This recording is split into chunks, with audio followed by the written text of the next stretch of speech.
आजम घाम ताप्न आएको पनि घाम पनि गयो घाम त गयो के ताप्नु जानुपर्छ होला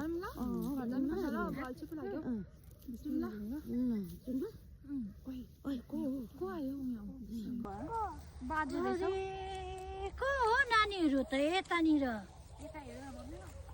कहाँबाट आएको तिमीहरू यहाँनिर नानी घाम ताप्नु आएको हामी त माथिबाट म चाहिँ यसो घुम्दै घुम्दै आएको यसो केटी पनि खोज्दै आएको कस्तो केटी हो मेरो छोराको लागि सोच्नु भएको होला मेरो छोराको लागि चाहिँ होइन मेरो लागि हजुर किन अहिले मैले बिहा गर्दा के हुन्छ 60 वर्षको बुढोले त अब बिहा गर्छ अहिले मैले बिहा गर्दा के हुन्छ म त 70 त पुगेँ अन्त कहाँ खोज्नु हुने केटी चाहिँ यसो तिमीहरू जत्रो केटीहरू पाएको भए चाहिँ ढुक्कै हुन्थ्यो मलाई म रिटायर त्यो बाजेले त के भनेको है हामी चाहिँ के भनेको छ हेर